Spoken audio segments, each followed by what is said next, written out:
Bueno, más que escucharlo y empezar, es el escucharlo y correr, te digo, ¿eh? Con ese discurso que dio Susana. Bueno, buenas tardes a todas, a todos. Un gusto volver a encontrarnos eh, para seguir formándonos y en estos temas que no son eh, los más amigables, por decirlo de alguna manera. Todo lo que es el tema económico, todo lo que tiene que ver con pensar ese tipo de estrategias, como las que, al menos en mi caso, son las que menos uno está acostumbrado a repensar, así que está buenísimo poder tomarnos este tiempo para ir pensando en estas claves. Eh, Ahí veo compañeras de un montón de lugares, Avellaneda, La Plata, bueno, Mar Chiquita, las compañeras que son de la provincia de Río Negro, las compañeras que son de, bueno, compañeros y compañeras de Santa Fe, Suárez, digo, somos de muchos lugares de nuestro país que estamos en esta cosa de seguirnos juntando para repensar estas cuestiones. Que vuelvo a decir, son desafiantes, complejas, pero que bueno, nos ponen en sintonía también de los que nos va planteando nuestra conductora Cristina, que nos va también proponiendo estos desafíos de ir pensando estas cuestiones, así que me parece que eso nos ha ido dando un aporte y una cuestión de estar en gran cercanía. Hoy la tenemos a Paula. Paula es una compañera de muchísima formación en estos temas. Es una compañera con la que tuvo la desgracia de tener que entrevistarme al comienzo de mi trabajo en el ministerio, pobre, no. No, la verdad que una compañera muy cálida, muy piola, y que la verdad que tiene mucho para aportar en estas cuestiones de presupuestos con perspectiva de género, de pensar todo esto, que digo, no tiene que ver solo con la gestión en un municipio, no tiene que ver solo con la gestión en una organización, también tiene que ver con las propuestas que uno hace cuando hace una propuesta a un municipio, digo, siendo oposición o siendo simplemente una ciudadana que quiere proponer algo, tiene que tener claro de dónde van a salir los recursos para cualquier política pública, para cualquier idea que uno se le plantee. Entonces me parece que tener estas herramientas son herramientas sumamente interesantes para poder acercar. Ya Lucy me dijo que me mandaba hoy todo el material, así que se los vamos a estar compartiendo siempre de la misma manera, por mail o por WhatsApp, y pronto también Paula nos va a estar compartiendo el suyo, así que vamos a tener el material como para volver a leer, y por supuesto ya saben que queda grabado en el canal de YouTube de nuestro partido. Así que bueno, cualquier cosa que quieran volver a rever o aquellos que no pudieron estar en alguno de los encuentros lo pueden hacer.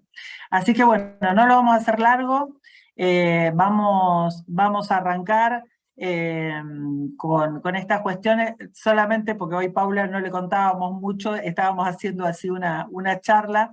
Nuestra presidenta, que es del partido, que es diputada provincial en la Cámara de Diputados, eh, se tuvo que elegir una autoridad, porque bueno, no iba a estar más otra persona, y otra vez se volvió a elegir un varón. Y de la verdad que ella no tiene un tema personal y sin embargo, digo, no tiene una necesidad de estar en ese tipo de puesto, y por otro lado, o sea, ejerce la vicepresidencia del bloque, por lo tanto, tampoco tiene una necesidad de tener un puesto, y sin embargo salió a ser una cuestión pública de decir, bueno, tenemos que sostener con el cuerpo, como dice Mario, las ideas, ¿no? O sea, si decimos que somos un espacio nacional, popular, democrático y feminista, bueno, compañeros, las mujeres tenemos que estar presentes, y la verdad que la defensa que hizo fue maravillosa, y bueno, por eso estamos también en esta cuestión. Hay que estar del otro lado escuchándola porque tiene su impronta y tiene su fuerza, la cual por supuesto que todas las que la conocemos la admiramos.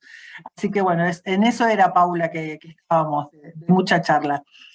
Bueno, listo, las dejo para que podamos escuchar a Paula.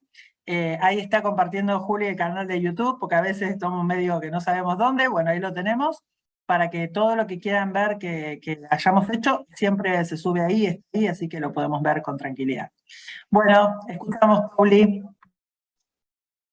Bueno, buenas tardes a todas, a todos, a todes.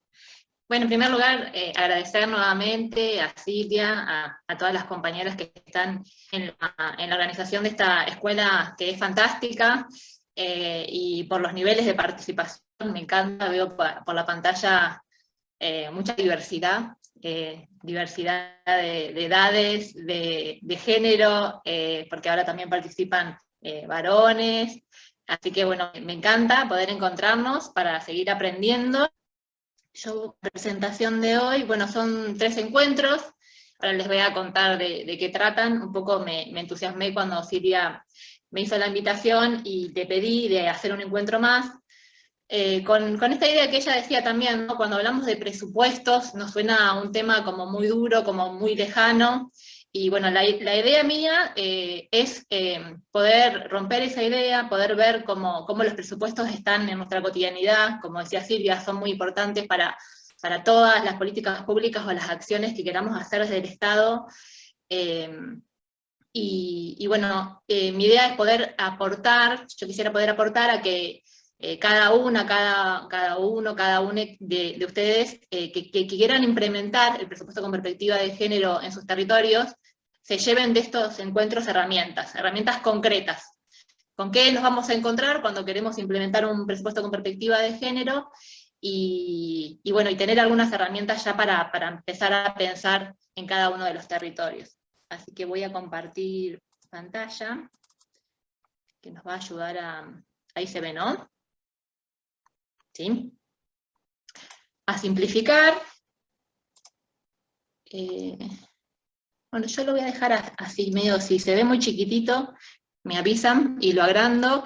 Y también, bueno, a mí me gusta más la cosa más charlada, también aprender, poner, ustedes quienes están ahí del otro lado de la pantalla son de lugares muy diferentes, y también en ese compartir lo que sucede en cada uno de sus lugares, ya sea de militancia, de trabajo territorial, de sus municipios, cuando lo pongamos a circular, más provecho le vamos a sacar a las herramientas que vamos a poner en juego. Así que yo voy a hacer una exposición.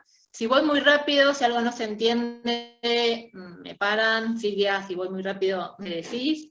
Y la idea también es que vayamos participando, que vayamos construyendo el conocimiento. Bueno, en el encuentro de hoy vamos a partir como de una pregunta que nos va a guiar en toda la exposición que yo voy a hacer, que voy a tratar de impulsar para debatir, que es ¿por qué necesitamos un presupuesto con perspectiva de género, o por qué necesitamos presupuestos con perspectiva de género? Esa es la pregunta que nos va a guiar en las ideas, en los contenidos que vamos a poner en juego.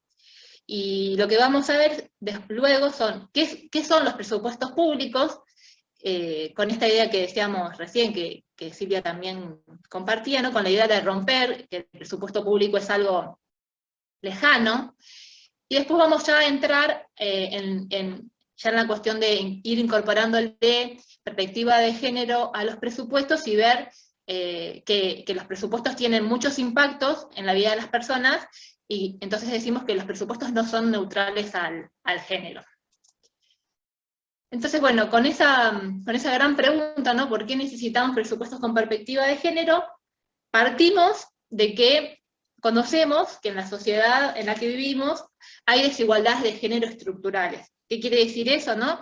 Sabemos que mujeres, lesbianas, travestis, trans, todas las diversidades, tienen menor autonomía económica y física, tienen menor participación en la toma de decisiones, tienen un desigual acceso a la salud, al trabajo, a la educación, a los derechos básicos de la vida. Y eso se nos manifiesta hace muchísimo tiempo. Ha habido avances, pero aún continuamos viviendo en una sociedad en la que hay desigualdad estructural, desigualdad de género. Entonces, partiendo de esta sociedad desigual, que es también lo que vieron en los encuentros con Lucy y en los encuentros del año pasado, ¿no? Todas las distintas dimensiones de desigualdad, ¿por qué necesitamos un presupuesto con perspectiva de género? Bueno, porque las cuentas públicas y las políticas públicas, como partimos de una sociedad desigual, tienen un impacto diferencial en la vida de las personas de acuerdo a el lugar que ocupemos en la estructura social, a la edad que tengamos, al clivaje de nuestra piel, al color de nuestra piel, de acuerdo a las características o a los lugares que ocupemos en la estructura social, las políticas públicas impactan de diferente manera, y muchas veces las políticas públicas sin querer pueden profundizar esas desigualdades. Pueden ser políticas públicas que intentan resolver alguna cuestión social, por ejemplo, y que al no tener, por ejemplo, perspectiva de género, terminen ensanchando una desigualdad. Entonces, esta primera respuesta que ensayamos, ¿no?, de por qué necesitamos un presupuesto con perspectiva de género, bueno, porque partiendo de esas desigualdades estructurales y habida cuenta de que las políticas públicas requieren de recursos, requieren de un presupuesto y tienen un impacto diferencial, entonces los presupuestos públicos son una herramienta muy importante para la transformación social y para la igualdad. Y ahora lo que vamos a hacer es, vamos a ir desmenuzando esta respuesta general de por qué necesitamos un presupuesto con perspectiva de género. En primer lugar, vamos a repasar probablemente algunas de estas cuestiones las estuvieron viendo en encuentros pasados, que tiene que ver de dar cuenta de esas desigualdades de género en la provincia de Buenos Aires. Eso también es importante, porque sabemos que hay desigualdades, las conocemos, pero es muy importante poder dar cuenta de la magnitud en cada territorio, ya sea de nuestra provincia, de otra provincia, para poder pensar, como decía hoy Silvia también al inicio, las políticas públicas. Poder conocer cómo se manifiestan esas desigualdades nos permite pensar una política pública más adecuada. Y también tener estadísticas nos permite luego poder evaluar esa política pública, si esa política pública tuvo un impacto y si esas relaciones desiguales o esas desigualdades estructurales van cambiando. Yo me voy a referir a las brechas que tienen que ver sobre todo con lo que es el trabajo en un sentido amplio, y las voy a situar en la provincia de Buenos Aires. Por un lado está la brecha de tiempos y cuidados. Antes una aclaración y una primicia, es que bueno, todo el material que yo voy a mostrar, sobre todo el que está referido a la provincia de Buenos Aires, es resultado de un trabajo conjunto que hicimos entre el Ministerio de las Mujeres, Políticas de Género y Diversidad Sexual y el Ministerio de Hacienda, y de distintos informes que ahora estamos elaborando en el Ministerio de Hacienda. Por ahí voy a ir compartiendo links, y después también le voy a pasar a Silvia los materiales.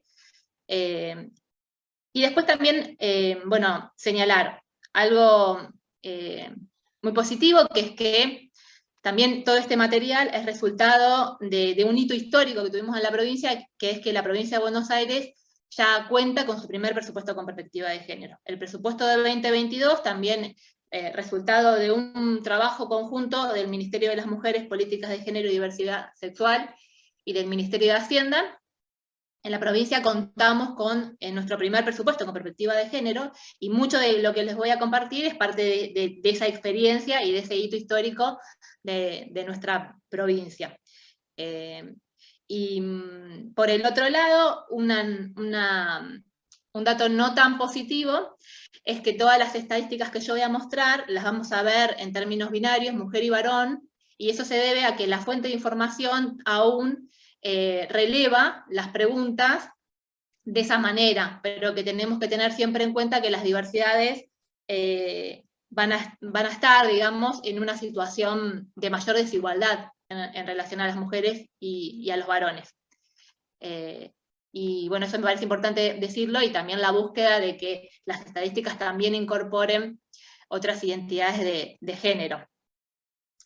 Y después, una primicia, antes de arrancar, es que también todo este material forma parte de un curso que ya la semana que viene va a salir la difusión, en presupuestos con perspectiva de género, que estamos también organizando entre el Ministerio de Hacienda y el Ministerio de las Mujeres de la provincia de Buenos Aires, para municipios, para fomentar, o primero para sensibilizar acerca de estos temas, y luego para fomentar que los municipios también empiecen a implementar sus presupuestos con perspectiva de género. Así que seguramente, Silvia, esto a nivel de la región en la que vos trabajás en el ministerio, ya vas a estar contando más detalle, pero bueno, quería aprovechar también para contarles que parte de este material es parte también de esos materiales de ese curso, y bueno, la primicia de que van a tener la posibilidad de hacer el curso en sus territorios.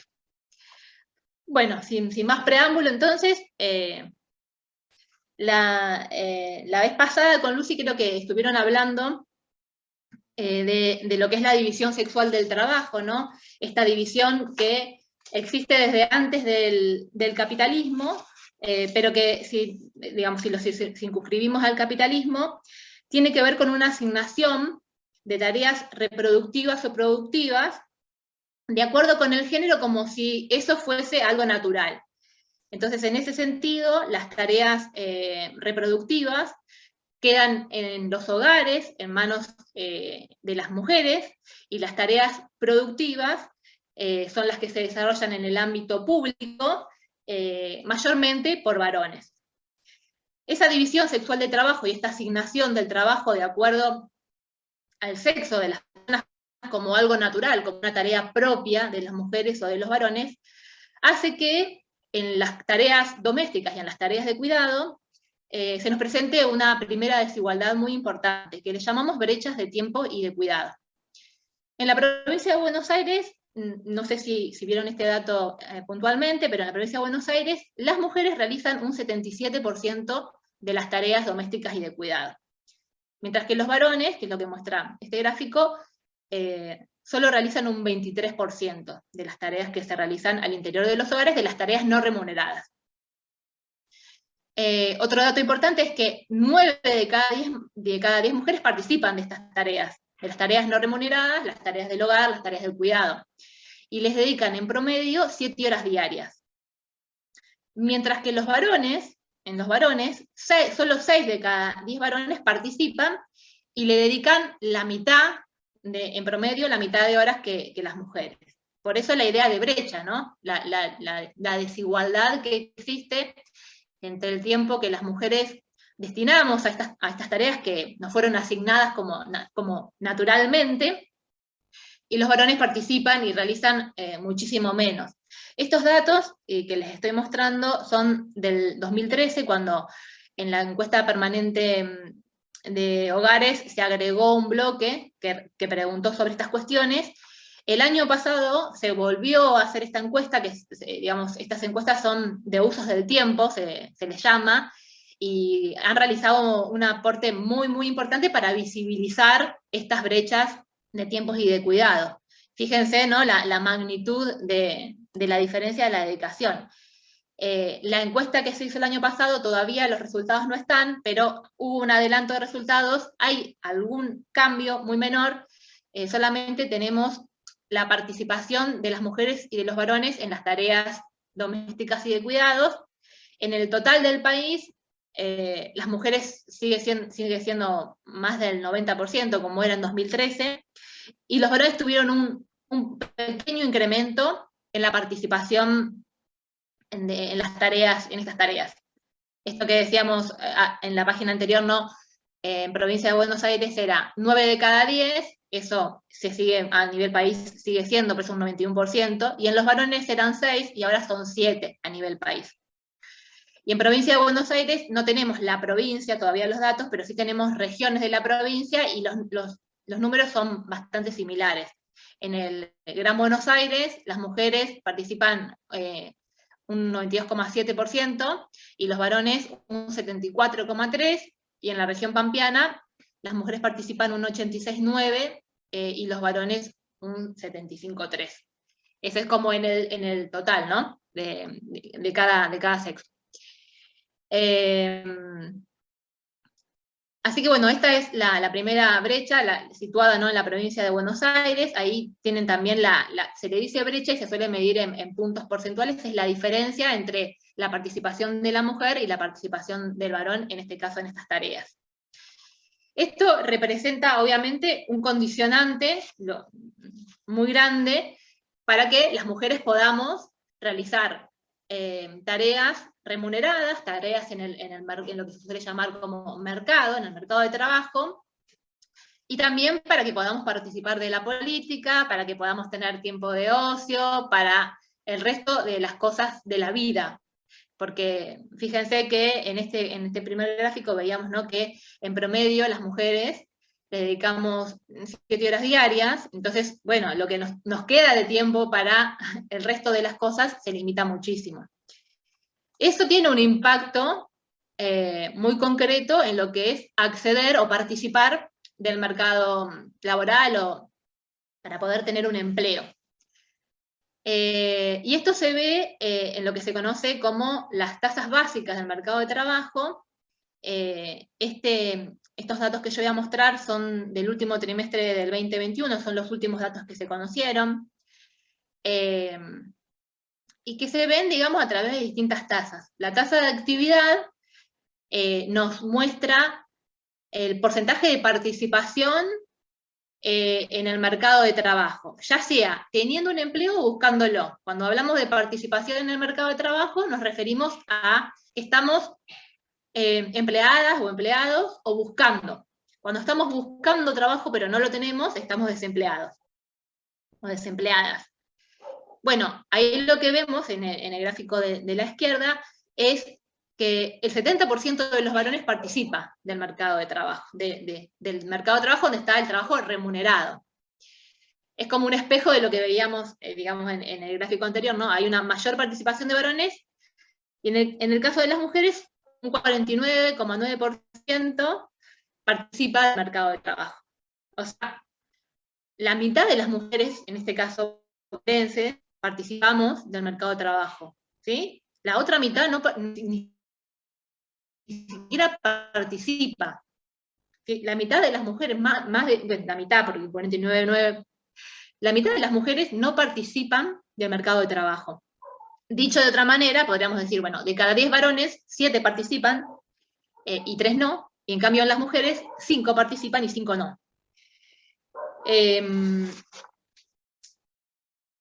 Entre esa baja participación está, ¿no?, el tiempo que las mujeres dedicamos a las tareas no remuneradas en el hogar, pero también hay otras explicaciones para esa menor participación de las mujeres en el mercado de trabajo, o para explicar la forma en la que participamos, que eso también puede condicionar las decisiones que tomamos al momento de elegir ir al mercado de trabajo, que son limitaciones propias de cómo funciona el aparato productivo, del tipo de trabajo que nos ofrece el mercado a nosotras, que en general es un trabajo más precario, más inestable, peor pago. Entonces, eso también hace, por ejemplo, y que está asociado sobre todo a estereotipos también de género, que nos ubican en ciertos tipos de trabajo, que por ejemplo, una mujer en edad reproductiva le cuesta más conseguir trabajo que a un varón, porque se supone que esa mujer va a ser madre, y entonces va a tener que ausentarse de su trabajo, y eso a los empleadores no les agrada. Entonces hay un montón de otros condicionantes que hacen que, por ejemplo, la tasa de empleo, es el porcentaje de población que está empleada en relación a la población total. Y ahí de nuevo, para los varones, para el total de los varones, un 64,9%, en este caso bonaerenses, varones bonaerenses, tienen empleo en relación a la población total. Un 70% participa y la gran mayoría tiene un empleo. En el caso de las mujeres, participan un 50%, y de ese 50%, menos de la mitad tiene empleo. ¿Sí? Entonces ahí se da otra desigualdad. O sea, las mujeres tenemos menor participación, y cuando participamos nos cuesta mucho más conseguir un empleo, porque hay muchas más dificultades para que podamos conseguir un empleo. El correlato se ve en que también las mujeres tenemos una tasa de desocupación más alta. Esto se mide, la tasa de desocupación es la cantidad de desocupados o desocupadas en relación a lo que se conoce como población económicamente activa, que es la cantidad de ocupados y desocupados. Así se mide, así lo mide el INDEC. Bueno, un 8,8% de las mujeres está desempleada, y en el caso de los varones es menor, es un 7,2 de la pega. Esto que ven acá a los costaditos es la diferencia en puntos porcentuales. Y después la tasa de informalidad, que mide, es un empleo de menor calidad, el empleo informal, es lo que se conoce también como empleo negro, que es un empleo que no está reconocido dentro de los marcos jurídicos, que no tiene protección social, que no tiene, bueno, obra social, licencias, aportes previsionales y derechos fundamentales. Ahí, cuando nosotras conseguimos un trabajo, o sea que estamos dentro de este 45.5 que consiguió un empleo, bueno, las condiciones de trabajo son peores en relación a los varones. La tasa de informalidad de este empleo no registrado en el cuarto trimestre del 2021 es de un 36,8%, y para los varones es de un 30,8%. Son 6 puntos de diferencia. Otro dato que no lo incluí, que después lo podemos compartir en estos informes que les comentaba que estamos haciendo desde la Unidad de Género y Economía del Ministerio de Hacienda, es también la subocupación. Las mujeres en general tenemos trabajo de menor cantidad de horas, trabajo más precario, pero también trabajo más parcial. Y otra de las características que se conocen como segmentaciones, que está muy vinculado con la división sexual del trabajo, que es otro tipo de división, también sexual, que hay al interior del mercado laboral, que tiene que ver también con ciertos estereotipos, a partir de los cuales las mujeres trabajamos en las mismas tareas que hacemos en el hogar, en aquellas tareas que tienen que ver con el cuidado, mayoritariamente. En este gráfico vemos las ramas de actividad. El color violeta es la participación de las mujeres y el color turquesa es la participación de los varones. Y ahí vemos cómo en el servicio doméstico, bueno, está compuesto el servicio doméstico por empleo de mujeres en un 99%, casi en su totalidad. Solamente un 1% de varones participan en esa rama del empleo. Lo mismo en servicios sociales y de salud, un 76% son mujeres y un 25% varones. En enseñanza también un 74% son mujeres y un 26% son varones. Y bueno, y si nos vamos moviendo hacia el otro extremo, vemos cómo hay otras ramas que suelen ser vistas como las que más aportan al producto. Esto ahora vamos a hacer algún matiz, que es la construcción, lo que tiene que ver con el agro, con el campo, las actividades primarias, el transporte, la industria manufacturera. Sobre todo esas, fíjense la gran participación de varones, ¿no? También arrancamos en construcción un 92%, y bueno, vamos bajando, pero en la industria manufacturera un 70% del empleo es empleo de varones. Y bueno, y esto, ¿no? Estas actividades se suelen ver como las más dinámicas, pero sin embargo ahí tenemos un problema porque habrán visto, creo yo, las clases pasadas, los encuentros pasados, que en estas mediciones no se contempla el trabajo que se hace en los hogares. Y ese trabajo que se hace en los hogares, como es no remunerado, no se lo suele considerar desde la economía tradicional como un trabajo importante para el mercado. Sin embargo, si no existe ese trabajo en los hogares, el mercado no podría existir. El aporte que se hace, los encadenamientos productivos, digamos, que tiene el trabajo que se hace en los hogares, son muy grandes y permiten que se desarrollen todas estas ramas que vemos acá. Entonces, bueno, hay un matiz en relación a cuáles son las ramas más dinámicas de una economía, o cómo entendemos que funciona el sistema económico. Bueno, ahí también, me imagino que habrán visto, ¿no? Desde los feminismos, lo que se pone en tela de juicio es que no hay que considerar solo la esfera productiva, sino también la reproductiva, y la importancia que tiene eso vital para la reproducción social, para la reproducción de la vida, y también para que el capitalismo pueda reproducirse. Entonces, reconocer todo ese trabajo que se hace en los hogares económicamente, pero también socialmente.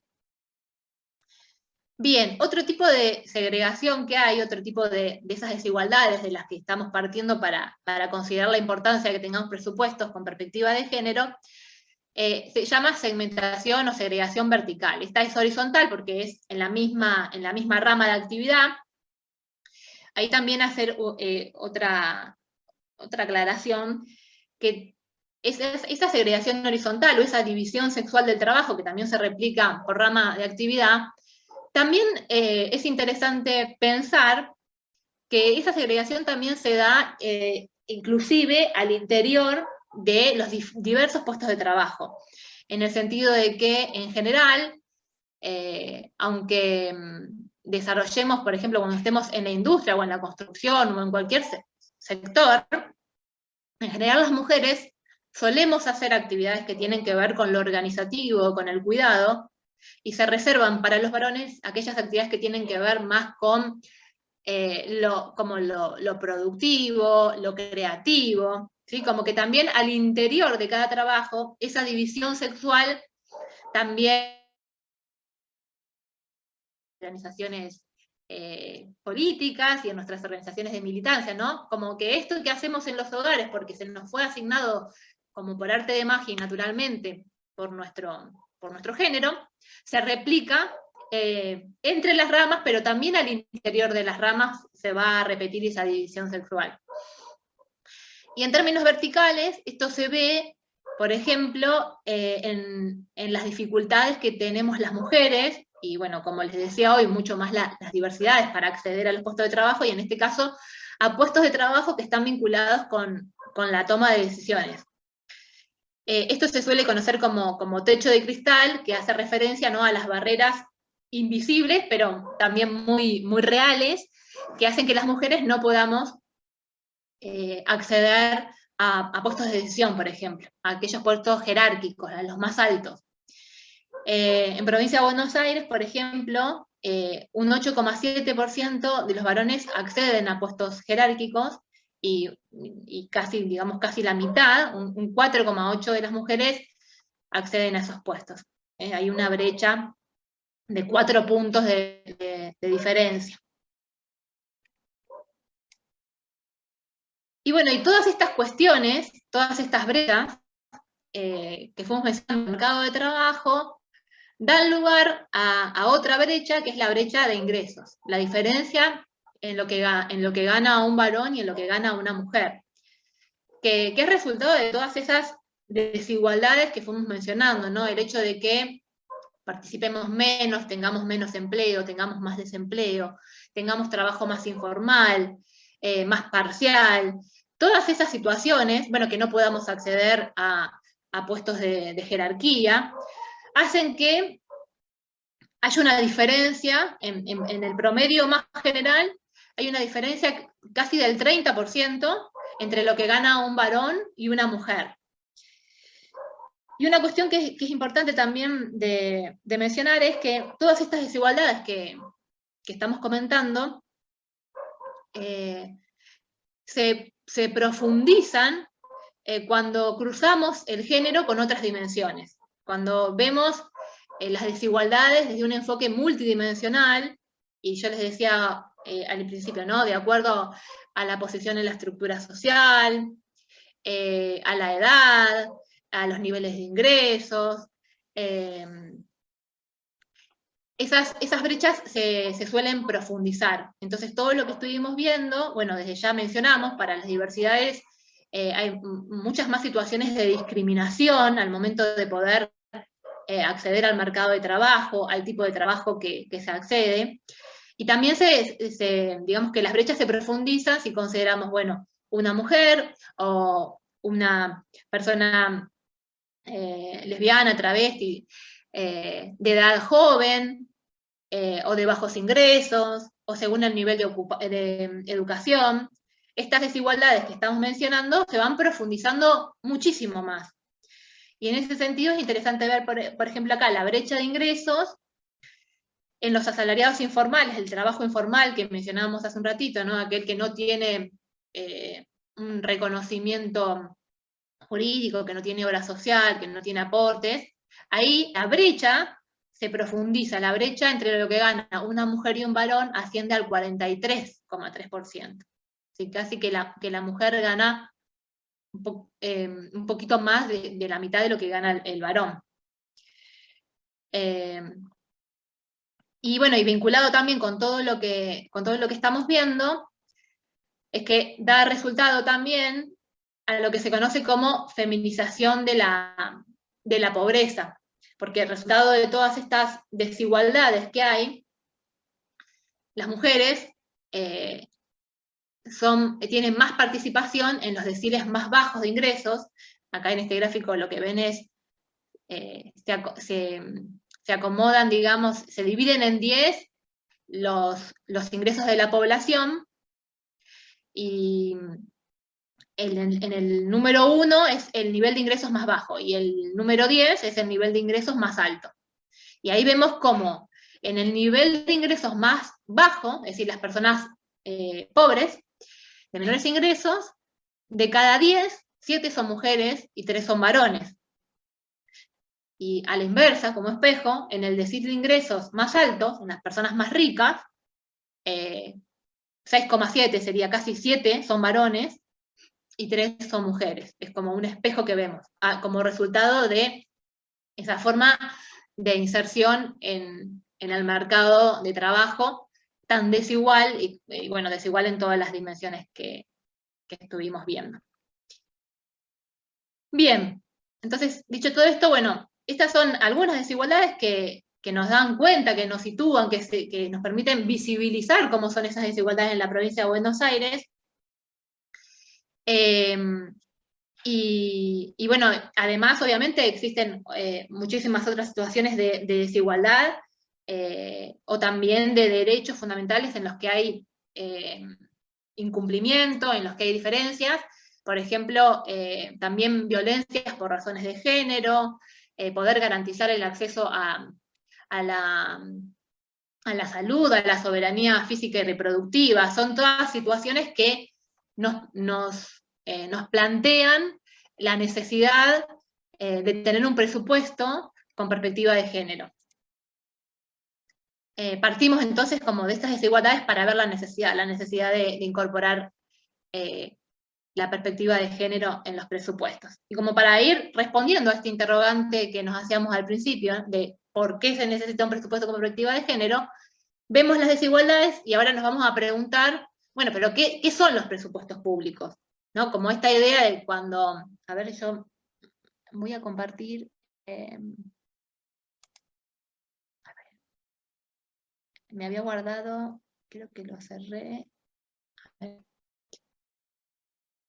Me había guardado un enlace, les quería dejar acá. Voy a poner en el chat. A ver, ahí no sé cómo escribir.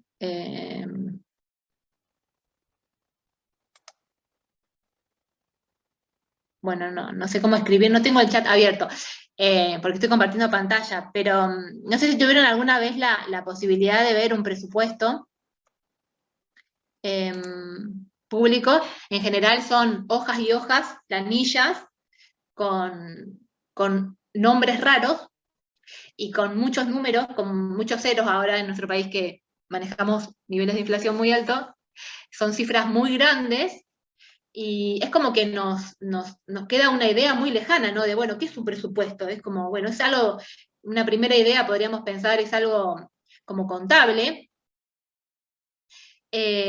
Bueno, es mucho más que eso un presupuesto. En primer lugar, la primera idea que podríamos decir, bueno, un presupuesto público es una herramienta de gestión en la que se va a planificar qué recursos va a tener un gobierno, una administración pública, ya sea nacional, provincial o municipal, qué recursos tiene y qué gastos va a realizar en un periodo de tiempo que se conoce como ejercicio fiscal y que en general suele ser de un año. En principio es eso, ¿no? Una herramienta de gestión que ordena de dónde va a salir el dinero y en qué se va a usar. Siempre se hace considerando un escenario macroeconómico, bueno, según la escala de gobierno, municipal, provincial o nacional, y mundial, acerca de qué es lo que va a suceder en el siguiente año. Se hace una previsión macroeconómica, y dice, bueno, se va a obtener recursos tantos recursos y se va a gastar de esta manera. En ese sentido también es un instrumento de programación o de planificación. Estamos previendo, cada nivel de gobierno prevé de dónde va a obtener los ingresos y en qué los va a gastar. Es un instrumento de programación y de planificación económica y social. Pero más allá de eso y de esa idea, ¿no?, de los números y de las categorías, yo ahora voy a mostrar algunas de esas categorías que suenan bastante lejanas. Un presupuesto es una herramienta de gestión, sí, pero un presupuesto sobre todo es una herramienta política. Y a mí me gusta decir que un presupuesto público es la herramienta para ver cuál es la voluntad política de un gobierno. Porque de acuerdo a cómo se recauden los impuestos, cómo sean esos impuestos, si son progresivos, si son regresivos, ¿no? Y en qué se vaya a gastar, lo que el presupuesto nos está diciendo es cuáles son los objetivos que tiene ese gobierno. Entonces es una herramienta absolutamente política. Nosotras, aprendiendo a mirar un presupuesto, podemos saber cuáles son los objetivos de ese gobierno. Quedan ahí, quedan en la lista, por más que se mencionen o no se mencionen, de acuerdo a esa organización de recursos y de gastos, queda establecida la voluntad política. Y también los presupuestos son muy importantes porque, de acuerdo a cómo se diga en qué se va a recaudar, cuáles van a ser los ingresos y los gastos, también es un indicador para ver si luego se hace eso, ¿no? Porque el presupuesto es una ley, es una ley de leyes, porque a partir de ahí se establece todo lo que se va a hacer, y se tiene que hacer. Como es una ley, el presupuesto se tiene que cumplir. Y una forma, entonces, como ya está establecido lo que se va a hacer, también el presupuesto es un indicador interesante para evaluar las prioridades del gobierno o las políticas públicas que se llevaron adelante. Todo eso es un presupuesto público, ¿no? Tiene todas esas aristas y esos aportes. Como les decía, eso es simplemente un detalle, porque me interesa llevarlo también sobre todo a nivel municipal. Bueno, los presupuestos públicos, yo les decía, bueno, se hacen para un periodo de tiempo, un año, se llama ejercicio, y todos los niveles de gobierno tienen su presupuesto, ya sea municipal, provincial o nacional. Entonces, esta era una idea para resaltar eso, ¿no? Y sobre todo resaltar la idea de la importancia de los presupuestos municipales, porque los presupuestos municipales son los que, digamos, están más cerca de las personas y pueden ver, en ese sentido, las necesidades de esa población con mayor cercanía, y también para implementar una política pública, ¿no? Es el lugar. Entonces, la importancia del presupuesto público municipal. Pauli, ahí dice Perla que también pasa que dice que el presupuesto no garantiza la ejecución en el área correspondiente porque se subejecuta o no.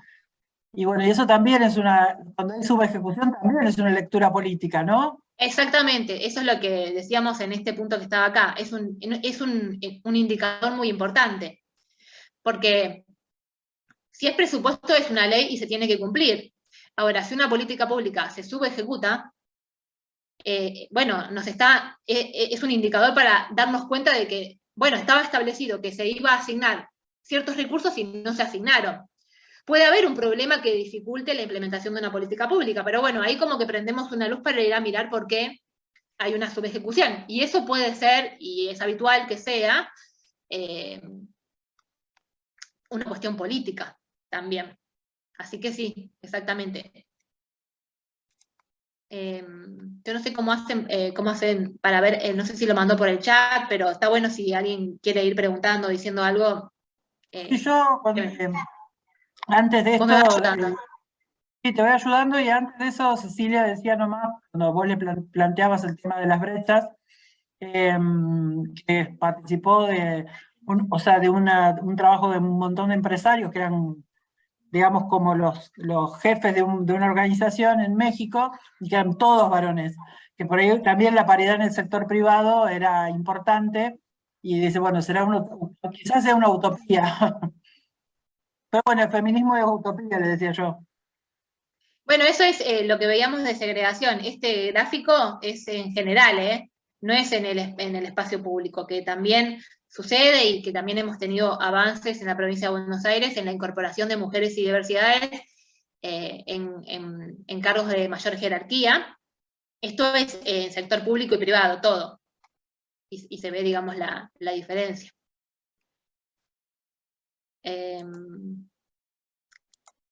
Bien, solamente 2 o 3 cuestiones así como más técnicas, por esto de, si ustedes ahora quieren ir a replicar el presupuesto con perspectiva de género en sus municipios o en sus provincias, en sus jurisdicciones, ¿con qué nos vamos a encontrar?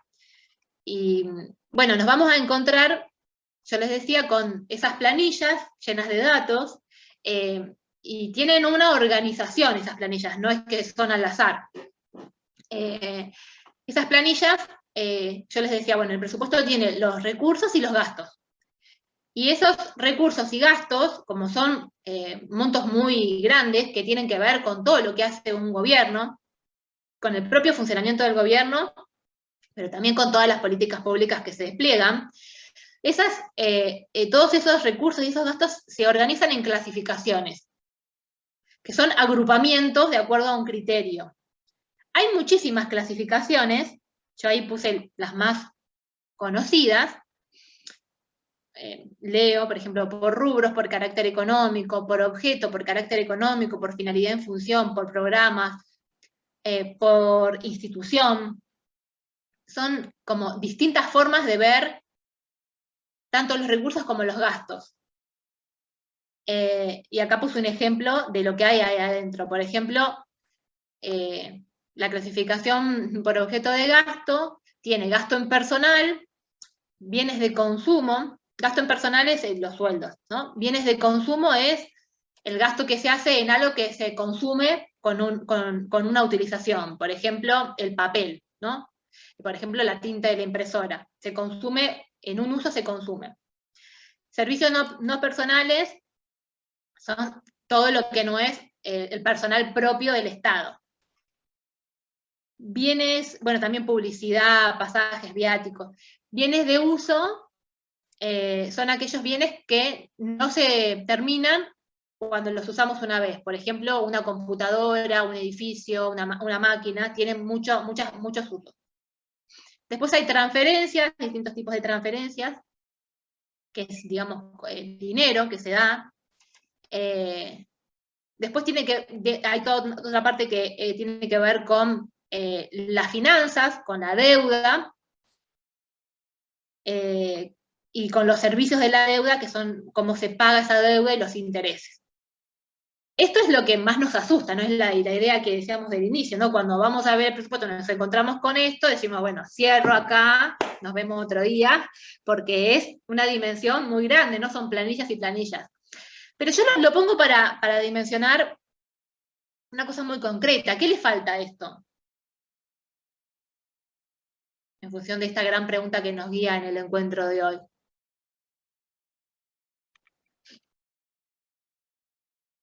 Deben estar ahí escribiendo. O sea, nunca podríamos, con esta forma de organizar los recursos y los gastos, poder saber qué impacto de género tiene. Porque no hay nada, absolutamente nada, que haga referencia a poder ver qué impacto puede tener esto en cerrar una brecha, en atender a una desigualdad. Entonces, es muy fuerte, ¿no? Como encontrarnos con esto que parece como absolutamente técnico, cuando en realidad, como decíamos, en este presupuesto se está expresando una voluntad política, se está expresando la herramienta de transformación, o no, que tiene un gobierno en relación a lo que va a hacer. Entonces, bueno, esas son una de las cuestiones por las cuales también surgen los presupuestos con perspectiva de género. O sea, la imposibilidad de ver el impacto de género de las políticas públicas a través de estas clasificaciones que parecen estar más allá de las desigualdades de género. Bueno, ahí te contestaba Victoria que decía, creo que le faltaba la perspectiva de género y economía feminista. Exacto, es Eh, como muy contundente, ¿no? Vemos eso y sí, o sea, no se entiende absolutamente, y es como una forma también por ahí de esconder esa asignación de recursos. que también es una decisión política, ¿no? Hacerlo de esa manera. Ahí también lo que están planteando las compañeras, bueno, te contaban experiencias como que, bueno, en Río Negro, todos los años las feministas reclaman que se subejecuta el presupuesto de la Secretaría de Igualdad, justamente, que tiene que ver con esta cuestión, bueno, eso está subejecutado. Y preguntaban, no sé si vos tenés la respuesta para eso, pero bueno, yo te la hago igual porque es parte de lo que planteaban las compañeras, si hay alguna herramienta más allá de la denuncia, digamos, pública, para actuar en una subejecución presupuestaria. No, porque, o sea, la forma que tienen los presupuestos en general de funcionar es cuando un área subejecuta, se la penaliza. Y cuando va al año siguiente que va a pedir recursos, no puede pedir más de lo que usó.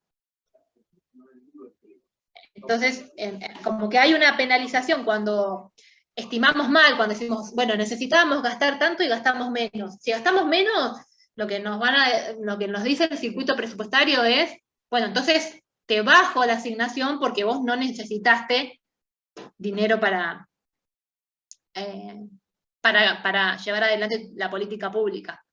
Pero lo que sí nos permite es lo que decíamos hoy. El presupuesto público es una ley, esa información se tiene que mostrar, no siempre se muestra. Eso también es importante, también sobre todo a nivel municipal, porque muchas veces nos cuesta encontrar la información de los presupuestos. Eso también no es casual, ¿no? Porque justamente ahí está expresado todo. Y por ahí como que desde el lado de la denuncia, ahí sí, cuando no tenemos información de lo que se gastó, hay organismos de control que tienen que monitorear eso, que el presupuesto se haya realizado. Esto es variable, pero en general funciona de esa manera. Y bueno, el presupuesto en sí entonces, como tiene que ser mostrado, visibiliza y permite que la sociedad, que como sociedad conozcamos que se está subejecutando, sobre todo si eso se repite, ¿no?, a lo largo del tiempo. Y por ahí una forma que yo me encontré que por ahí no todas sabemos es el tema de los boletines oficiales, ¿no? En la provincia de Buenos Aires hay una página, vos ingresás, ponés qué municipio y te llega el boletín oficial donde entre otras cosas se publican los presupuestos, digo, y las cosas que van pasando los consejos deliberantes y todo eso. Y que a veces Sí. no lo tenemos como herramienta, ¿no? Uh-huh. Sí. Sí, y siempre hay, en el caso de los presupuestos, organismos específicos que tienen que encargarse de monitorear y de mostrar la información. En Provincia de Buenos Aires es la Contaduría General. En la página de la Contaduría General se va publicando la información de la ejecución presupuestaria, que ahora vamos a ir a ese último punto así más técnico para conocer cómo funciona y todo lo que le falta para funcionar mejor. Decíamos, bueno, recién lo de las clasificaciones, imposible saber el impacto de las políticas públicas con esas clasificaciones, porque podemos saber, por ejemplo, si a grandes rasgos algún área social está siendo desfinanciada, por ejemplo, como pasó con el gobierno de Vidal en nuestra provincia, en el que educación, salud, fueron áreas que el presupuesto cayó muchísimo, pero no podemos saber los impactos más concretos, los impactos de género o los impactos en ciertas poblaciones de esos ajustes en presupuestos. Entonces es necesario repensar esas clasificaciones para que nos permitan monitorear de mejor manera. Y entre esas está incorporar la perspectiva de género. Y otra cuestión es, bueno, que el presupuesto público, decíamos, bueno, es una ley, tiene distintas etapas. La primera etapa es la de la formulación. Eso tiene todo un circuito. En Provincia de Buenos Aires es entre los ministerios y organismos y el Ministerio de Hacienda. Hay una dirección específica de presupuesto. Las jurisdicciones hacen un plan de cuáles políticas públicas van a hacer, qué programas van a llevar adelante, qué recursos necesitan para eso, lo transmiten a Hacienda, se van poniendo también a veces ciertos topes máximos de gasto, y se va formulando el presupuesto, se va confeccionando. Si cada ministerio va confeccionando su presupuesto. Una vez que el Poder Ejecutivo tiene una propuesta de presupuesto, va a la legislatura, porque es un proyecto de ley. En la legislatura se tiene que aprobar por las dos cámaras. Una vez que se aprueba, se empieza a implementar al año siguiente, y si no se aprueba, que es algo muy atípico y que nos pasó en nuestro país a nivel nacional, si no se aprueba, rige el presupuesto del año anterior, o sea, los grandes lineamientos del presupuesto del año anterior. Bueno, se ejecuta a lo largo del año. Mientras que se va ejecutando, decíamos, bueno, hay ciertos organismos que tienen que monitorear que eso vaya ocurriendo, y tienen que ir publicando la información de esa ejecución. Esa es la etapa de seguimiento, y después viene la etapa, bueno, de evaluación, ¿no? Cierra el año y se evalúa a ver si el presupuesto se llevó adelante o no. Y ahí vuelve a comenzar, ¿no? Se empieza a formular, y todo, este es un ciclo que dura un año, desde el 1 de enero hasta el 31 de diciembre, en el que se van sucediendo la etapa de ejecución, seguimiento y evaluación. La etapa de formulación siempre se hace un año anterior, se discute, en general no pasa de diciembre la aprobación, y se empieza a implementar al año siguiente. Ese es el circuito. Y esto también es importante mencionarlo, porque vamos a ver después que las metodologías para incorporar perspectiva de género en el presupuesto, los avances que hubo hasta el momento, no refieren solo a cómo se gasta, sino también a incorporar la perspectiva de género en todo este ciclo. Eso es lo que pretenden los presupuestos públicos. Es decir, no tengo que cambiar solo la clasificación, sino que ya desde el momento de la formulación tenemos que tener herramientas para preguntarnos si esas políticas públicas tienen perspectiva de género. Y muchas veces aparecen resistencias, no solo en lo que se va a gastar, sino en todo el circuito, porque a todo el circuito le falta perspectiva de género. Y suelen aparecer resistencias en todo el circuito a esa incorporación de la perspectiva de género. Sobre todo pensemos en áreas contables, también hay mucha falta de perspectiva de género, porque se rigen con esas clasificaciones quizás hace un montón de tiempo, y por eso es interesante ver todo el ciclo, o bueno, la discusión y aprobación parlamentaria, ¿no?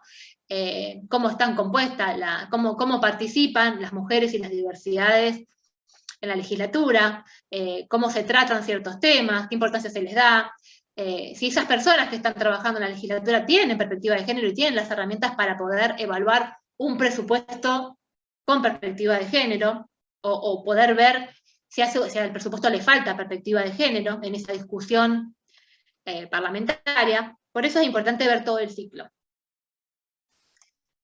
Bien.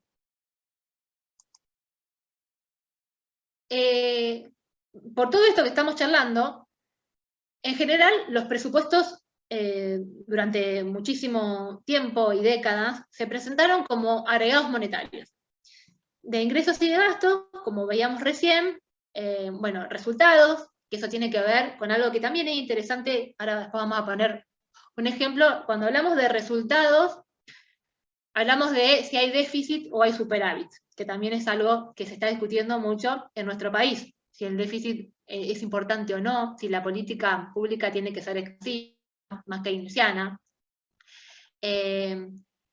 Y bueno, en general, cuando se hablan de esos temas, pareciera que no tiene género. Es como, hablamos de déficit, superávit, tantos pesos, y es un agregado monetario que parece ser universal. Por eso desde las teorías feministas se dice que los presupuestos suelen ser ciegos al género, al tratarse de esos agregados monetarios que parecen para todas las personas iguales. Bueno, son ciegos, no pueden ver. Hasta la década del 80 los presupuestos no podían ver el género, no lo veían. Pero sin embargo, eso no quiere decir que los presupuestos sean neutrales al género. ¿Y esto por qué? Bueno, porque a partir de las funciones económicas que tiene el sector público asigna recursos, distribuye, lleva adelante políticas de estabilización económica. A partir de todas esas acciones, decíamos hoy al principio, los presupuestos van a impactar distinto porque vivimos en una sociedad en la que hay desigualdades estructurales.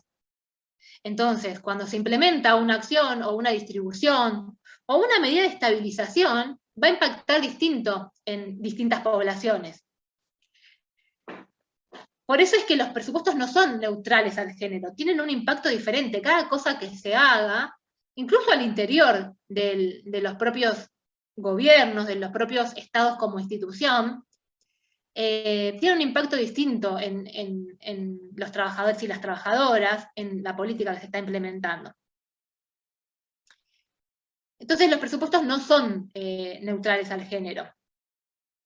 Y ahí vamos a poner un ejemplo para que se entienda esta idea. Vamos a suponer, como siempre se suele discutir esta idea del equilibrio fiscal, es muy importante, no importante, sino es como muy recurrente esto del equilibrio fiscal, porque la teoría económica que más predomina en el mundo, en las universidades, en los planes económicos, en todos lados, la que predomina es la perspectiva que se llama ortodoxa, neoliberal, neoclásica, que dice que hay que tener equilibrio fiscal. Y esto también es interesante pensarlo porque también nos atraviesa en la actualidad y también venimos de un momento de crisis muy grande, de una doble crisis en realidad, pero bueno, el gobierno de Cambiemos, por ejemplo, le daba mucha importancia a la idea de bajar el gasto. Se suele decir desde esa perspectiva económica que el gasto fomenta la emisión monetaria y eso fomenta la inflación. Bueno, esa teoría tiene un montón de problemas en cuanto al género, no tiene nada de perspectiva de género. Esa teoría supone una idea de un homo economicus que parece como un hombre económico, blanco, con ciertas características, que es el que trabaja, y no tiene ninguna distinción de género. Y en las políticas públicas también, es como ciego, como decíamos, ciego al género. Y en general, eso no es ingenuo, porque en general, por ejemplo, en los contextos de crisis, y podríamos decir, bueno, esto es interesante pensar lo que pasó en la última crisis, porque no fue así, pero pensemos en la crisis mundial del 2008, la forma de resolver la crisis que se propuso fue con políticas de ajuste.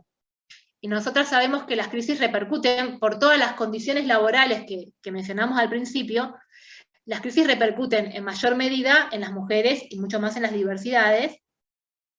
Y si ante una crisis aplicamos una política de ajuste, eso va a tener un doble impacto de género, porque ya la crisis per se tiene un impacto mayor en las mujeres, porque tenemos empleos más inestables, con menor formalidad, son los puestos de trabajo que primero se destruyen en una crisis. Y si a eso le aplicamos una política de ajuste, va a tener otro impacto, otro retroceso en la igualdad. Entonces, vamos a suponer, ¿no? Uno de estos argumentos que suelen predominar de equilibrio fiscal, que dice, bueno, no tenemos recursos, vamos a tener que recortar en un programa orientado a la salud y el cuidado de las personas mayores, ¿no? Tenemos que bajar el déficit, tenemos que lograr el equilibrio fiscal. El equilibrio fiscal es que los ingresos sean iguales a los gastos. Tenemos tanto dinero, vamos a gastar ese dinero que es el que tenemos. ¿Qué efectos se les ocurre que eso puede tener? O sea, vamos a pensarlo en dos preguntas, ¿no? ¿Cuál es la población que se ve claramente afectada, ¿no? Si nosotros tomamos esta decisión, bueno, vamos a recortar un programa orientado a la salud y el cuidado de las personas mayores. Es también de lo que se suelen también proponer desde estas perspectivas económicas en los contextos de crisis. Recortar programas sociales. ¿Cuál es la población directa? ¿Cuál es el efecto directo que tendría esta propuesta? Si alguien quiere, no sé si pueden abrir el micrófono, pero bueno, si no, si vi justo alguna compañera que pueda transmitir.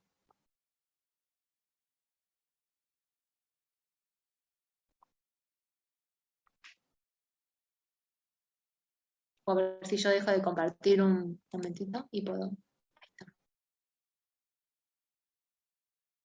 A ver.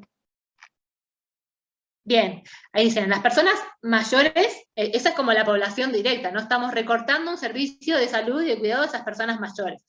El primer impacto más visible es, bueno, esas personas van a tener peores condiciones de vida. Pero, como dice Liliana, también sabemos que esas personas requieren de cuidados, y también sabemos que mayoritariamente los trabajos de cuidado, lo veíamos hoy en la brecha de cuidados, son realizados por mujeres. Entonces también hay un efecto indirecto, porque si ese plan se baja, si ese plan no existe, las mujeres vamos a tener que intensificar el trabajo que hacemos en los hogares de cuidado. ¿Sí? Esto es un ejemplo de una política que, como les decía, es muy usual en contextos sobre todo de gobiernos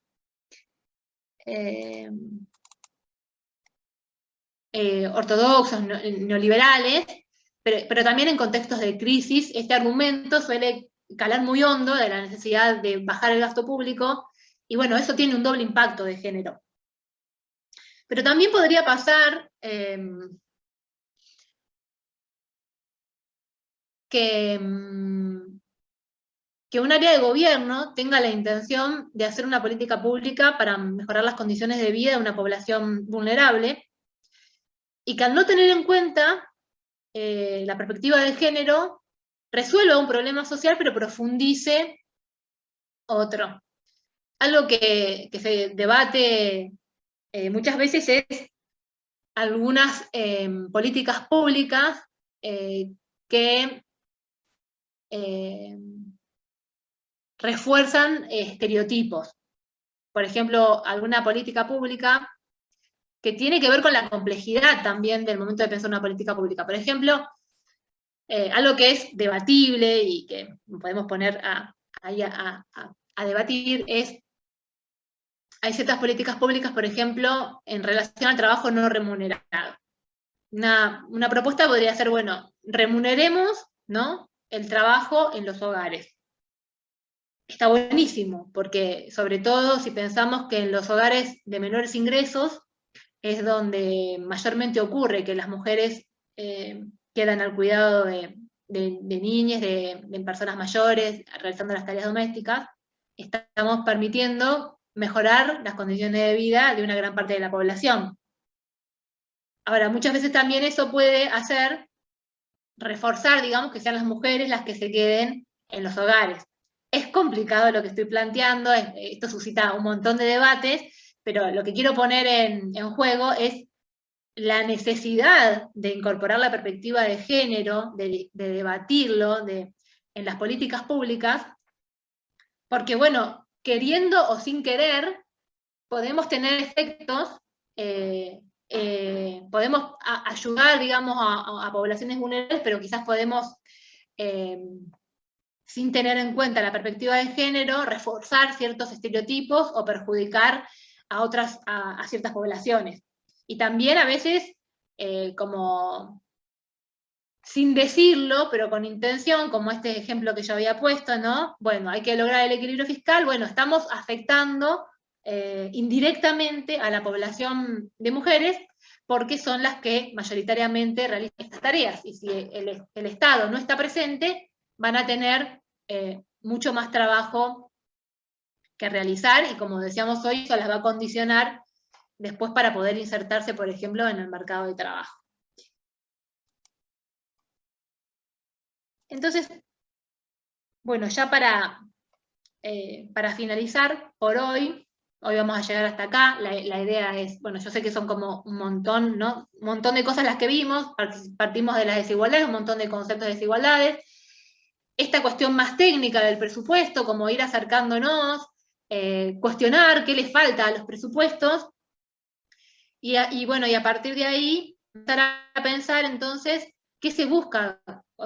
Todo esto que vimos hasta recién es por qué necesitamos un presupuesto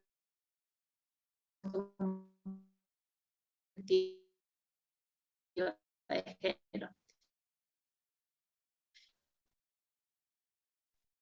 Paola, no sé si soy yo, pero Lo se necesitamos te corta. porque hay desigualdades, son No, desigualdades. Paula, Los no se te presupuestos, escucha, no sé si alguna más puede. se te corta. Bien. A ver ahí. Ahí sí. ¿Ahí mejor? Bien. Sí, sí. Bueno, y les decía, para cerrar por hoy, o sea, lo que estuvimos haciendo hasta recién fue, a ver, ahí se corta. Avíseme si se sigue cortando. No, no, escucha. Ah, bien. Bueno, entonces lo que quisimos responder hoy era este interrogante de por qué necesitamos presupuestos con perspectiva de género. Los necesitamos porque sabemos que vivimos en una sociedad en la que hay desigualdades estructurales de distinto tipo. Estas desigualdades estructurales requieren ser atendidas de manera urgente. Los presupuestos públicos son muy importantes porque es donde está expresado todos los objetivos que se van a hacer en un gobierno. Tienen impactos enormes, ya sea directos o indirectos en la población, en distintas poblaciones, y si no tienen en cuenta la perspectiva de género, pueden causar inclusive daños muy grandes al realizarse una política pública. Entonces, en este contexto, los presupuestos con perspectiva de género lo que buscan es poder poner en discusión ese impacto que puede haber en la obtención y asignación de recursos, ese impacto que puede haber en las desigualdades de género según cómo se obtengan los recursos y según cómo se gasten, y busca problematizar eso y busca diseñar políticas que reduzcan esas brechas de desigualdad. En ese sentido, ahí dicen, al crear el Ministerio de Género Nacional y Provincial, los proyectos incorporan partidas presupuestarias a los mismos. Exactamente lo que decíamos hoy al inicio, partimos también en este curso y todo lo que vamos a ver es que el presupuesto de la provincia de Buenos Aires y el presupuesto también de la Argentina tiene perspectiva de género.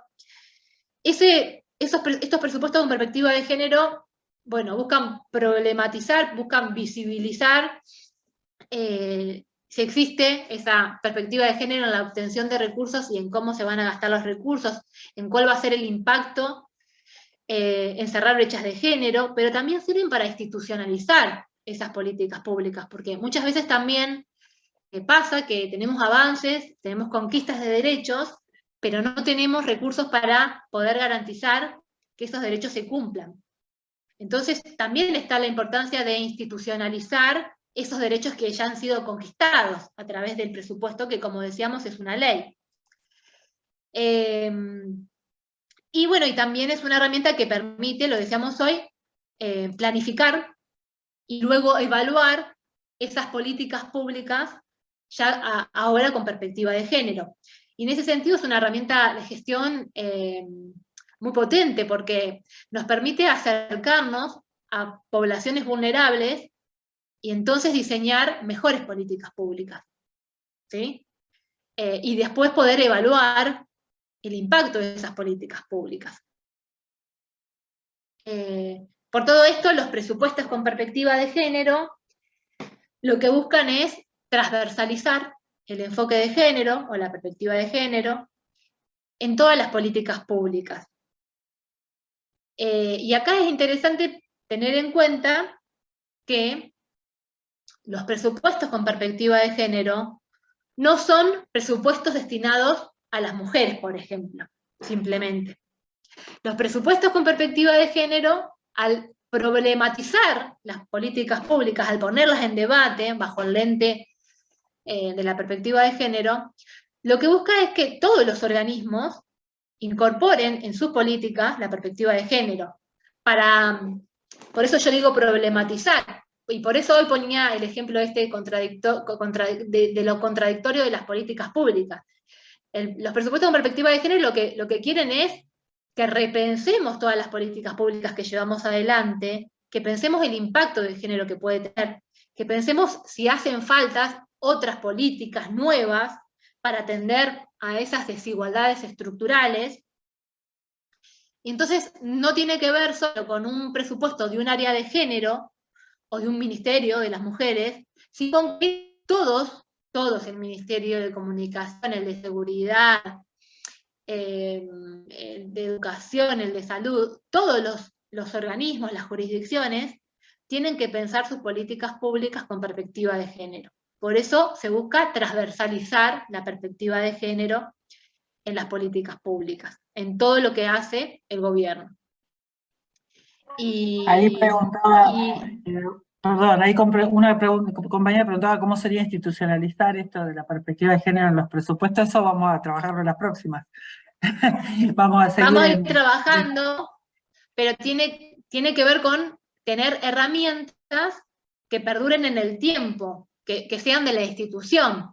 Cuando un presupuesto, que es una ley, incorpora la perspectiva de género, y más si la hace en todo el ciclo presupuestario como veíamos hoy, bueno, es una política que perdura en el tiempo, se institucionalizó, se hace de esa manera, hay un proceso que establece que la perspectiva de género está en los distintos pasos, o que las distintas áreas de los organismos participen en la incorporación de la perspectiva de género. Distinto como para responder al interrogante, y ya si quieren vamos abriendo también a preguntas.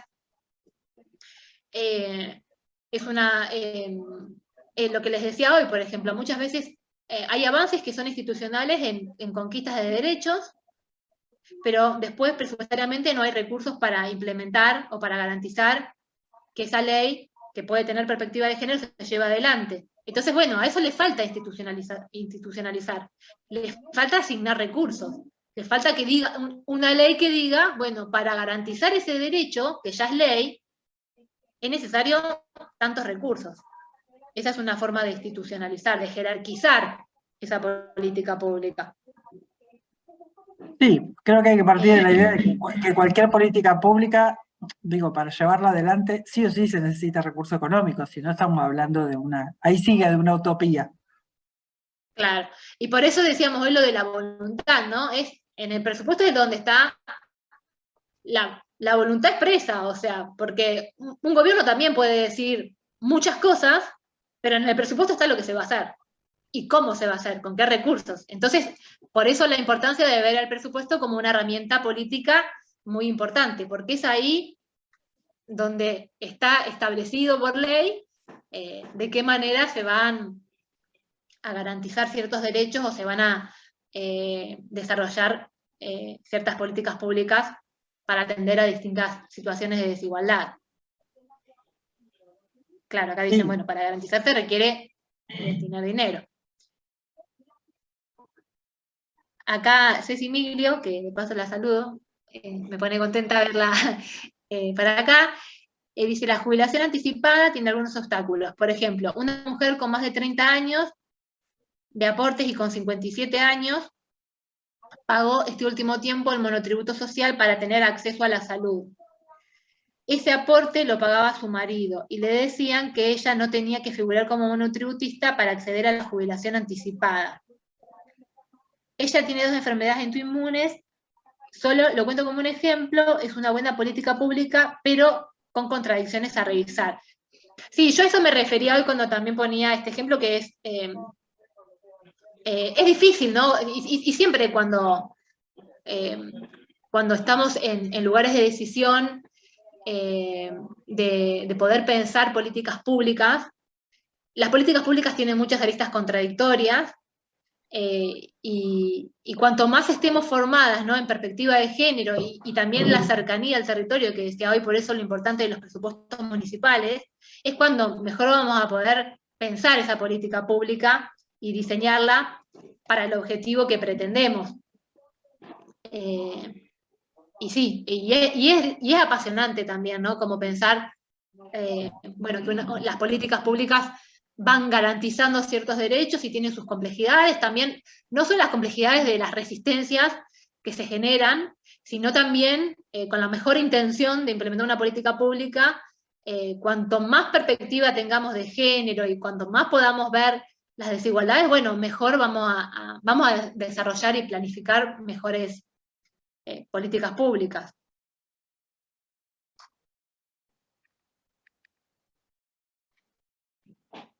Bueno, acá Andrea también decía, por ejemplo, el caso de IBE, hubo que sumarla después al presupuesto. Bueno, eso también pasa, ¿no? Cuando ya hay un presupuesto vigente, y supongamos que se sanciona una nueva ley, ese presupuesto se tiene que readaptar. En general hay lugar para readaptaciones, y bueno, es fundamental que se haga, porque si no, las leyes quedan sin poder garantizarse.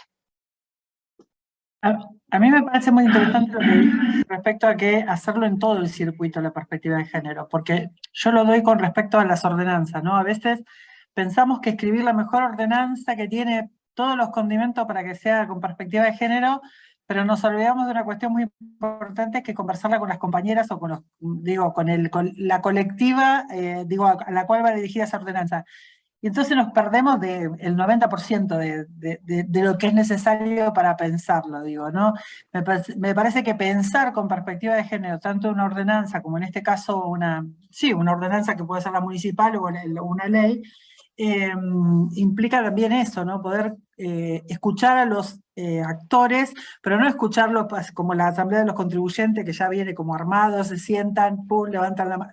Digo la mayoría, no digo que todo sea así, pero digo esto, levanto la mano y me voy a mi casa, y no poder sentarnos claramente a pensarlo y a trabajarlo desde ese lugar. Así que me parece que esto que vos planteás de pensar todo el circuito con perspectiva de género, me parece que es una cosa, un aporte muy interesante, porque no es que estás mirando el papel con perspectiva de género y le aportás algunos ítems que te permitirían visibilizar esto, sino que todo el recorrido lo va a tener, y me parece que eso es un aporte muy importante.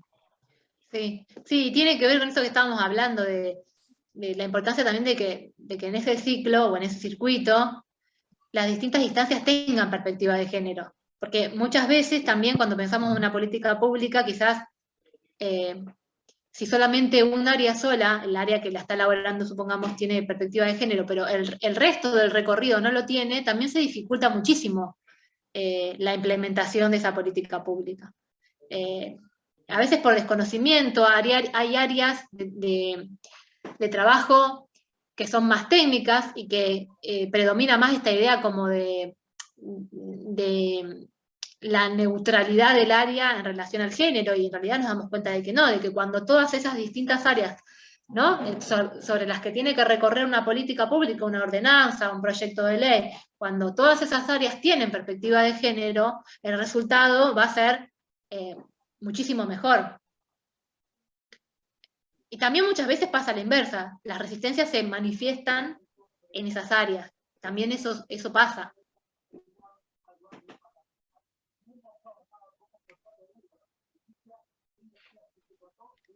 No sé Acá si una tienen alguna compañera pregunta dice, más. Ahí, a ver. el cupo laboral trans se sigue esperando en muchos municipios. Eso es muy interesante porque, bueno, ya está el ejemplo de la ley nacional, en la provincia de Buenos Aires ya también se estaba implementando. Y es interesante cómo también a nivel municipal los municipios tienen autonomía, por eso yo les decía al inicio que en estos encuentros yo lo que quisiera es dejar herramientas para que los municipios puedan llevar adelante sus presupuestos con perspectiva de género.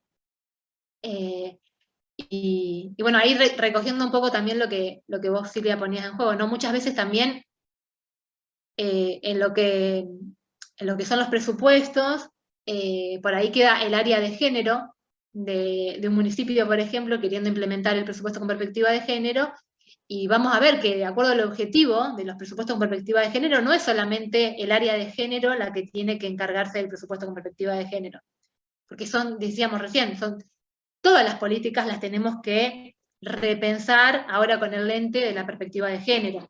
Entonces necesitamos que todas las áreas tengan esa perspectiva.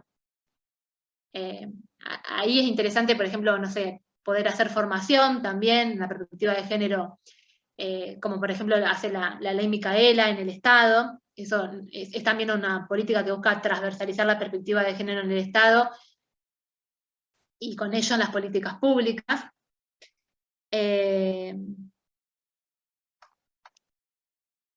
Así que bueno, si tomar como estos ejemplos, estos avances a nivel municipal, está también buenísimo.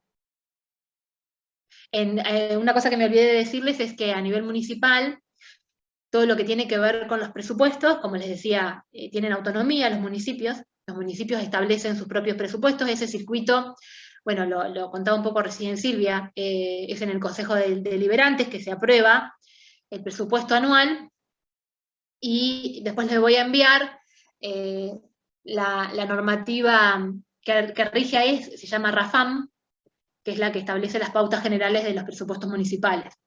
Y bueno, y ahí también estamos trabajando entre el Ministerio de Hacienda y el Ministerio de las Mujeres y Diversidades para modificar el RAFAM para que los municipios también incorporen en la metodología, que es lo que vamos a ver en el segundo y el tercer encuentro, en las metodologías para llevar adelante los presupuestos con perspectiva de género a nivel municipal, para que cuenten con las herramientas para hacerlo.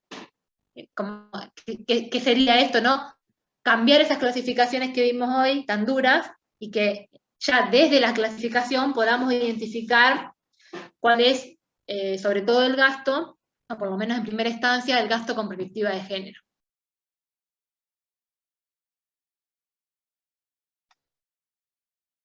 La idea es que participe gente. Creo que no me ha quedado ninguna pregunta dando vuelta. No sé si alguna compañera quiere hacer alguna cuestión más. Te cuento, Paula, que mientras tanto estamos participando desde el otro lado, porque hoy nuestros compañeros de la Juventud Nacional están haciendo un conversatorio sobre el Día del Matrimonio, en conmemoración al Día del Matrimonio Igualitario. Así que bueno, estamos acompañando también un poco eso. Bien. Bueno, también la escala salarial dice tienen pocas perspectivas de género. Sí, hay muchas cosas dentro de los municipios que todavía que tenemos que trabajar, pero bueno, mirar los presupuestos desde ese lugar nos van a ir generando. Hola Úrsula, ahora te veo ahí. Bueno, no sé, compañera, si hay alguna pregunta más, si no... Quiero decir, para que no nos olvidemos, que las 2 semanas de vacaciones no vamos a tener encuentro, nos encontramos después de las vacaciones, por lo menos de la de Provincia de Buenos Aires. Y digo, Paula, vos decías, bueno, van a poder mirar esto en el espacio, digo, de poder capacitarse a nivel de sus municipios, pero hay muchas compañeras que no son de la Provincia de Buenos Aires, así que esto les está viniendo bárbaro porque no lo podrían tener como disponible si no fuera por esta escuela. Así que bueno, te agradezco también eso, de que nos pongas a disposición un material que acaba de empezar a difundirse, acaba de empezar a trabajar. De hecho, antes de ayer se hizo la reunión en la cual se presenta esta política pública de brindarle a los municipios la herramienta de tener un presupuesto con perspectiva de género. Así que creo que, como decía Andrea, hemos avanzado muchísimo desde la creación de los ministerios con esto, ¿no? Con empezar a mirar todas las cuestiones con perspectiva de género. Sí, ya lo creo, remando en dulce de leche, pero bueno, vamos en ese camino, vamos. Ya un pasito más estamos dando.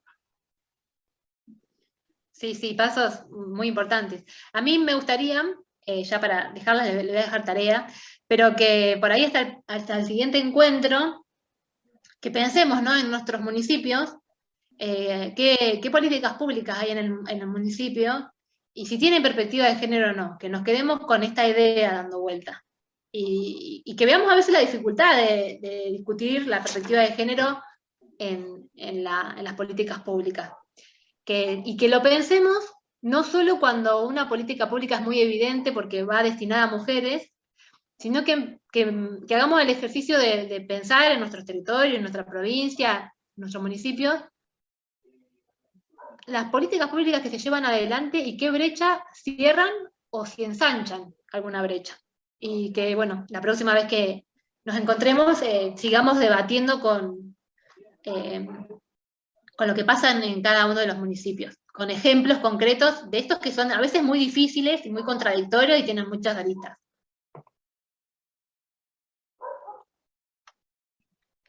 Bueno, nos quedamos con tarea para la... Después de las vacaciones. Sí, con tarea para la casa nos quedamos, así que bueno. Bueno, compañeras, muchísimas gracias. Vamos a la que quieran, se puede sumar, están los compañeros ya empezando, los compañeros de la juventud, las que quieran puedan sumarse también ahí, para acompañar, digo, estas iniciativas que nos definen también como lo que queremos ser, que es un partido nacional, popular, democrático y feminista, como dice nuestra conductora, así que bueno, las que quieran sumarse está bueno y acompañar a los y les jóvenes. Así que gracias enormes a las que empiezan sus vacaciones, mucho descanso, y que bueno, que les sirva para recargar pilas. Nosotros no tenemos vacaciones, así que nos veremos después de este receso, y bueno, para seguir trabajando, ¿no? Un abrazo, gracias Pauli, como siempre, súper claro, me encantó, así que bueno, gracias a todas y todos, nos vemos la próxima. Un beso grande.